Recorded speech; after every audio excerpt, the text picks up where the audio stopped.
Hey, good morning on this Thursday, October 17th. Welcome to Breakfast with Bridgett, live on News 6 Plus and clickorlando.com. I'm Bridgett Ellison. Good to be with you this morning. Hope you're enjoying the cooler temperatures. Maybe it's harder to get out of bed this morning. Get that hot drink going and maybe the seat warmers or crack the windows. I think it feels great.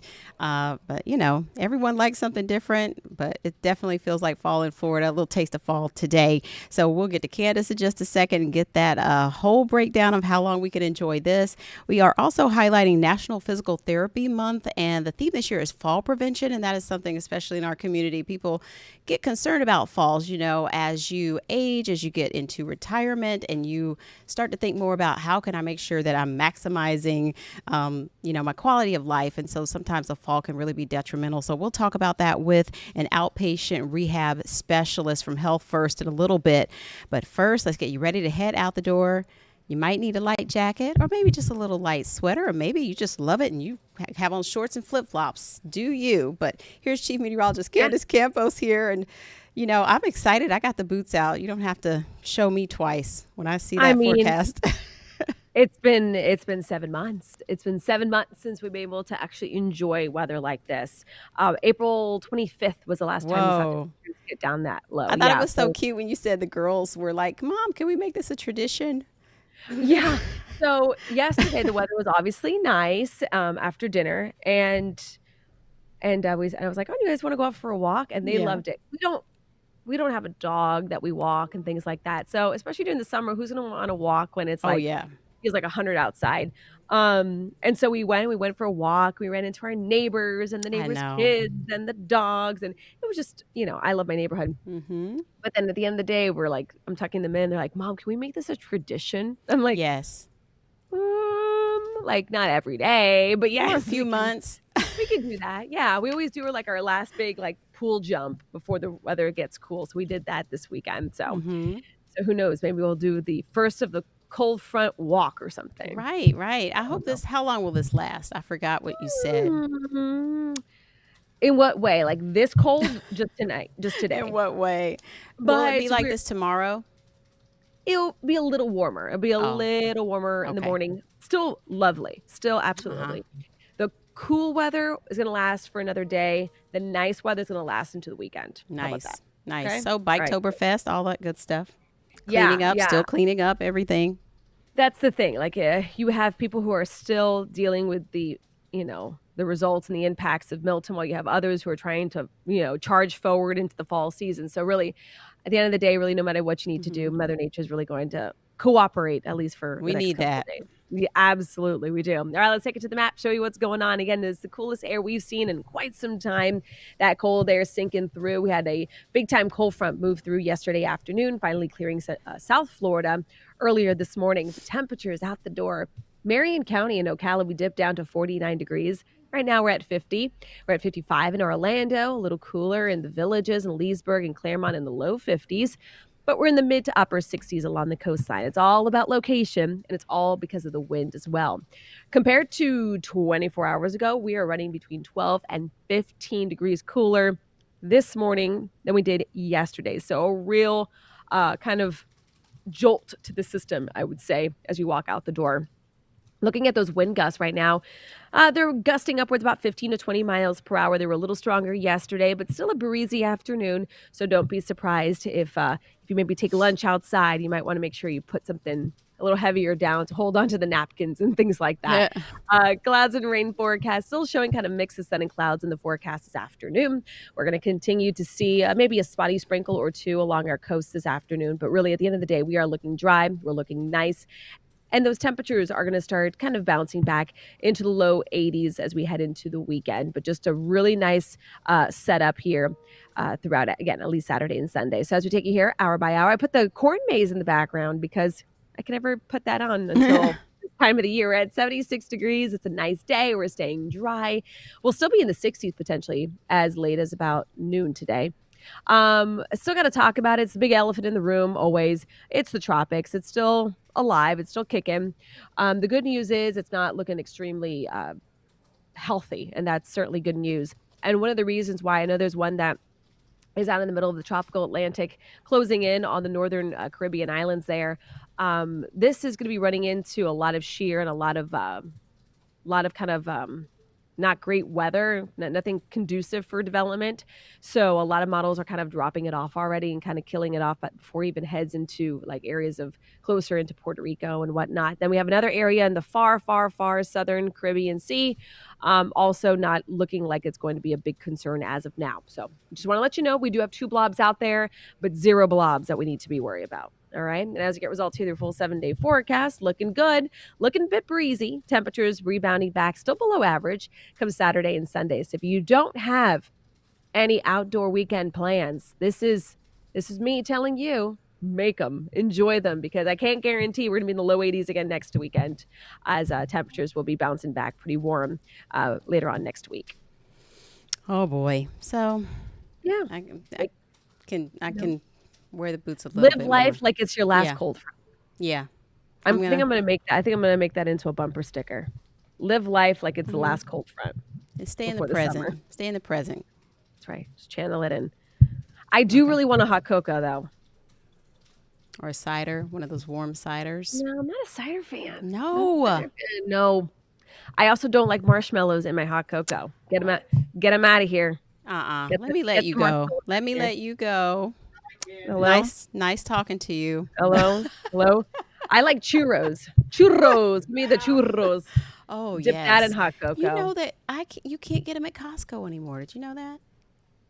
The churros. Did you know this? No. What Costco? Let me know if you find them. Our Costco? Let's reconvene on that, because I couldn't get them at. Yeah. Have you had their cookie? My sister just gave me a Costco. It's not a churro though. All right. That is true. We'll talk. All right. I feel like we need to bring a guest in for Breakfast with Bridgett if that's the case. Yeah, I need answers. We need answers. Okay. All right. I'm investigating. Go all right. Bye. All right. Thanks. All righty. So we're going to get ready to hit the roads with Trooper Steve this morning. We ran the prompter. We had fun running the prompter, anchoring together. Fun is up for definition. I failed you a few times. I'm sorry. It was a heck of a morning for both of us. We were laughing so hard at that. And for those that don't know, normally our production team is behind the scenes making all of this work so that we can sit there and just deliver what we need to. It takes a team. So it does. You're short one person. It's different. It's crazy because it's not just us that makes this magic. It is a true team effort to include everyone that's right behind you right now. So there's a pedal, kind of like a car, that each of us have, and we took half-hour turns rolling the prompter together. Sometimes I forgot, sometimes Bridgett forgot. It just is what it is. Yeah, I was the slow prompter operator driving in the fast lane. Sorry. We had some good laughs. Okay. Good laughs. It's all good, though. But roadways... not horrible, not amazing, just rather routine this morning. Okay, good. So right now, your drive time's coming in a little high, but not the average. Normally, we're looking at a 34-minute drive time from Sanford to downtown Orlando. Right now, it's 29 minutes. There is a crash on the right shoulder, westbound out by Lake Mary Boulevard. That was blocking a right travel lane, not blocking it anymore. But you know what happens when we put some flashing lights out there. People start to slow down. So be careful. 23 minutes if you're coming from Osceola Parkway to State Road 50. So you're going to see that little bit of slowdown right there, and it's going to clear up the second you get to 434. I want to jump down to Kissimmee because along 1792, we were really busy, no joke, maybe 5 minutes ago. Pleasant Hill now, a ghost town. Not sure what happened, but I'm never going to complain when Pleasant Hill is showing the green. On the other side of the lake, Lake Toho there, we're seeing delays along 192 as you approach the Florida Turnpike entrance. Good thing, no crashes, but if you're on Neptune Road as well, please be careful for Neptune Elementary that's out there. This is the one crash I'm currently watching because it is a pretty serious one.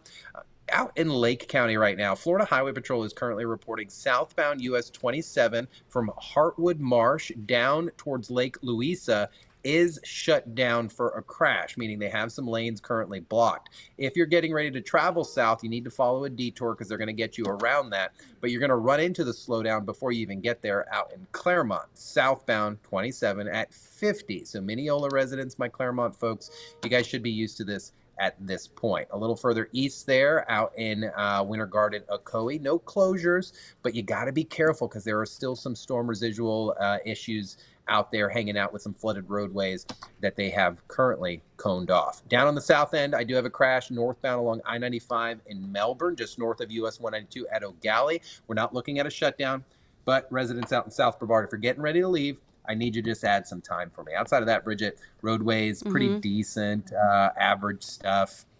I will tell you, I was just sprinted in here super fast because I almost missed the hit because I was listening to our partners over at Mix 105.1. We did a story with them yesterday talking about residential safety, how to stop your car from getting broken into. So after you're leaving and after you're done having breakfast with Bridgett, you can drive in and listen to Mix because that will air around 8 o'clock this morning out there. Oh, good. So that'll be pretty cool. Awesome. And then, real quick today, we're keeping it simple out on the roads. I am looking at my calendar real quick because I forgot what I am doing. We're doing lane changes. Who has the right of way when switching lanes? The first person to put their signal on or the first person going faster or what? And that was submitted by Pat. So we're going to go and break that down a little bit. It's a little bit of a give and take, Bridgett. You know, not a lot of this stuff has real black when and I white moved here answers. 14 years ago, before I became a baby on board driver, I learned about the Florida lane change turn signal style, if you will. Right. It's Right. not It's necessarily almost gotta one that a be- Florida trooper would agree with, but there is a certain. Well, maybe you're going to have to show me then what this procedure is. It's probably, let me guess, you are making your maneuver at the exact same time that you're using your turning signal and just sliding on in there. And perhaps milliseconds, in between, yeah. Oh, just like, boom, it's done. Look at me, I changed lanes. Oh, by the way, Hi. because Get your otherwise little- you get cut I'm never out gonna of let the you in. deal. Right. It's really not Right. courteous. Quick So we're going honkers to talk here. about that 10 Yeah. a.m. Okay. ClickOrlando.com, News 6 Plus. Thomas Mates even has me now streaming on YouTube. So you can Cool. comment live there and I will interact. And you'll demonstrate. Okay. Thank you, Trooper Steve. I will make an attempt to demonstrate. How about Okay. that? All right. All right, I'll and see ya. you have those cameras, so we'll see what they do to you too. Oh, I'm sure it's going to happen. Drive See you, friendly. Bridget. Okay, thanks. Bye. Speaking of driving, this might be driving you crazy. There are still some shortages, not necessarily shortages, but you might run into a few gas stations with tape around the pump still, or maybe your favorite spot to get gas has some tape around the pump right now. And there's just sort of a distribution thing that's happening since the hurricane, of course. And so there were efforts to sort of keep most places from running out or just keep all the areas with getting some gas. But News 6's Mark Lehman explains the breakdown from experts and sort of this complicated sort of domino effect that has happened with Hurricane Milton. If you've tried to fill your tank since Hurricane Milton hit last week, you've likely run into problems. We ran out of gas, actually. Demetris Nalin says the BP he works at was out of fuel up until Tuesday night. Customers would come in and say, is there any gas? And then we were like, no, unfortunately, we don't have any gas right now because of the hurricane. Stations across the state have been struggling to keep up as the hurricane disrupted shipments. Earlier this week, Governor DeSantis said he directed state resources to get fuel from the ports to depleted areas. We have been able to help escort fuel with Florida Highway Patrol, as well as some of our local law enforcement, to be able to get it where it needs to go as soon as possible. But gas companies have also run into issues along the way, like impassable roads and stations without power. The regional director for the American Petroleum Institute stressing those issues will be resolved. All of the terminals and ports that provide fuel from all over are filled with fuel, and trucks are running as quickly as possible to be able to restock the gas stations. All right, so we'll keep following that and keep you updated on how things go over the next few days.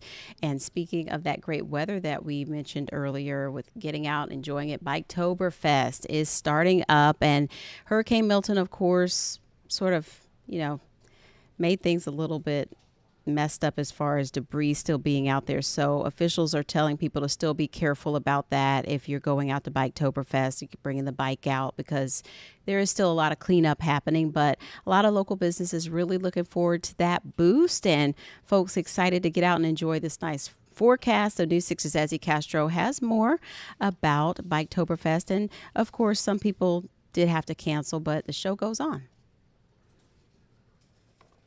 Thousands of bikers are expected to be in Daytona Beach starting today for this weekend's Biketober Fest. Despite Hurricane Milton causing damage and flooding in several parts of the city, some business owners say the show must go on the beachside. October, having a really big Biketober Fest is great for us. You know, it kind of injects the life back into the area so they can use that money to help repair their building, and many people are probably going to do the same. The event typically draws about 100,000 to 150,000 people, though business owners anticipate less people due to Milton. Meantime, the Daytona Beach Area Convention and Visitors Bureau released a statement for visitors coming this weekend that reads, "Please be mindful of areas that may contain storm debris and or inoperable traffic lights, and ride with extra care during your stay." All right, so that is really exciting to see that go on. We're following some big cases, some big trials that are happening. Jury selection. Lawyers will be back in court this morning in day 4 of jury selection for the trial of the Orange County woman accused of killing her boyfriend. Sarah Boone facing second-degree murder charges in the 2020 death of her boyfriend, George Torres. Some big developments yesterday. The judge ruled Boone's lawyers will be allowed to present a battered spouse defense. Lawyers also said Boone will likely take the stand. Court resumes at 9 a.m. We're taking a quick break. We'll be right back. Welcome back. Thanks for being with us here on News 6 Plus, clickorlando.com, and YouTube for Breakfast with Bridgett. Today we're highlighting National Physical Therapy Month, and the theme this year is fall prevention. And with us this morning, Paulette Swanson, outpatient rehab specialist at Health First. Good morning, Paulette. Good morning. Thank you for having me.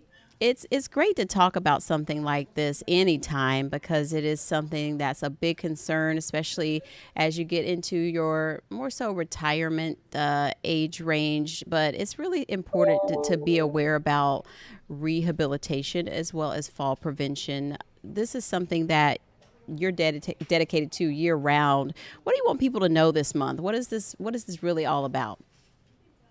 I think what's important to know is that you can start working on your balance as early as you'd like. When we're children, we're spinning, we're on swings, we're on slides. Then we get into our job and we might not be moving as often, and then we get busy with kids. What happens after the age of 30 is we start to lose our muscle mass about 3 to 5% each decade. And that can really make an impact over time. So I think it's important to start doing some exercises early. You want to preserve that muscle mass. 1 in 4 Americans fall every year over the age of 65. That's a lot of falls. And there's some things that you can start doing early on before the fall. A lot of time we see patients who come in after a fall and they'll say things like, well, I didn't mean to fall. I was just climbing on the ladder, or I was just reaching into the cupboard on my 2-step ladder and I didn't realize I was going to fall. Nobody plans to fall. So it's really important to make sure that you're nice and strong and you have good balance reactions all the time. That's where physical therapy can come in. Sometimes we don't know we have a limitation. So if you come in and see us, we can do a head-to-toe assessment and see if there's any limitations in your balance. We can check out your range of motion and your strength, and put together a program that's designed for you, so you don't have to worry about it or guess what you need to do.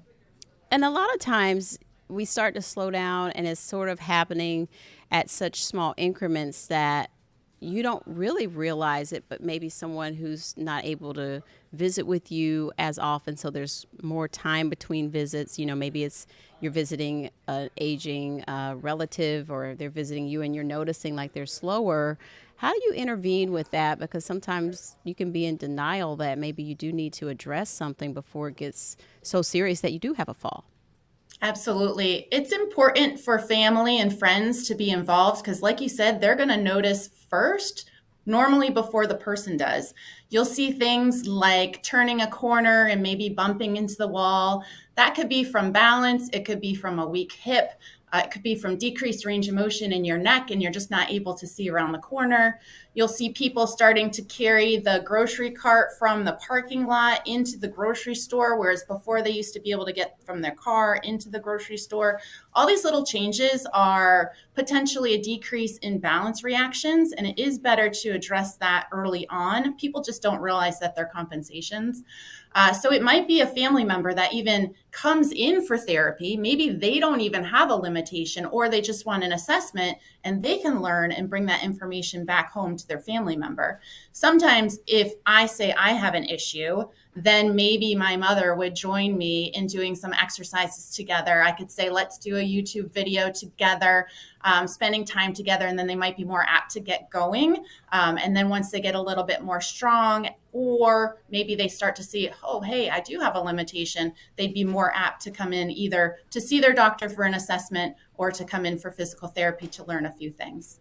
And you talked about that loss of muscle mass as each year goes by. What are some of the things that you can do to target maybe certain groups of muscles that can really help out with fall prevention? I have 3 favorite exercises that I give to everyone when they come in, and regardless of your age.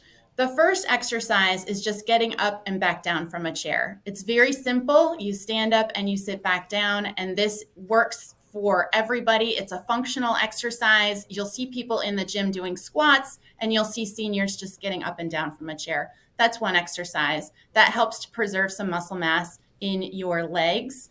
What happens is sometimes we will have a knee injury and we stop using our knees. So when we reach down into the dishwasher, we're bending our back instead of using our knees. And then that starts to compound things. So we want to make sure the legs stay strong. Another exercise is going up and down onto your toes. This helps to make sure that you have your reactions in your ankles in case you lose your balance. That's the first ankle. That's the first joint that's going to notice if you're losing your balance. So we want to make sure that they're strong and responsive. And then the last one is just standing and kicking your leg out to the side. That's to work your hip abductors. That's the muscle that will get weak. And then you'll start walking in a kind of a sway when you're going down the hallway. So it's important to make sure that all those muscles stay strong. Now you might say, I'm 40 years old. I don't need to be doing those exercises. They're too easy. Oh, no, I wouldn't say that. I would not say that. You can do things to make them harder. Yeah. So we have 3 different systems that work together, and you can kind of eliminate some of those systems to make those exercises more difficult. So for example, with the sit to stand exercise, you can close your eyes, but then you can also try and do it on one leg. So all of that makes it much more difficult to do those exercises. So those are the basic 3 exercises, but then you can make them more difficult by eliminating some of your other systems. Your ankle weights help out, those little anklet weights, those are nice. So, and these are things, like you said, you can do together even if you're in different age groups. So that's nice too. Absolutely. Where can we go for more information? Maybe if we would like to get checked out, maybe see if we do need some rehab or some physical therapy, or maybe it's that you're at a point you might need joint replacement. You need to evaluate, can I rehab, or do I really need to look at, surgery? Sure. We have some wonderful doctors here at Health First. So you could go to hf.org and put in searching your provider, whatever type of provider that you're looking for. We also offer PTOT and speech. So you can put in that search also and find us in outpatient rehab. We have 4 clinics in Brevard County, in Merritt Island and Viera and Melbourne and Palm Bay.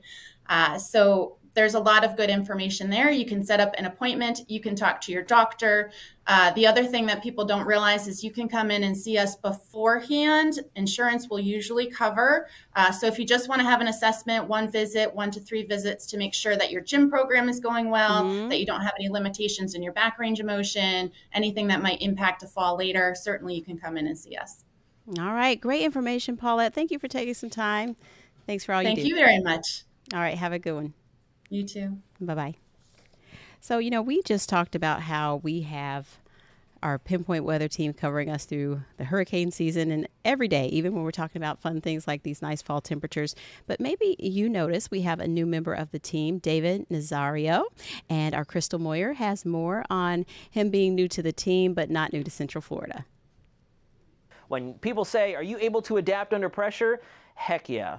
I've been there and done that, so this is not new territory for me. David Nazario is a U.S. Navy reservist, getting orders to serve at a Fleet Weather Center in Virginia for 2 weeks, all as Hurricane Helene barreled toward Florida. As a result, I was pulling double duty, 8 hours, 10 hours at the Fleet Weather Center, immediately suited down, and then suited back up as News 6 meteorologist and started cranking out tropical coverage. From his hotel room, bringing you updates on News 6 Plus with meteorologist Jonathan Kegas. What a lot of people probably don't know about you, David, is you have a military background. When I enlisted in the Air Force fresh out of high school, did 10 years active duty, saw a lot of the South, was out in the desert Southwest particularly, deployed a couple times to the Middle East. Before joining the News 6 Pinpoint Weather team, David was getting results as a staff sergeant with the Air Force Weather Squadron, basically a military Met. The only difference is instead of looking out for the viewers out there at home, we're looking out for the troops that are at the bases, looking out for additional personnel who may be on the flight line, working on our aircraft.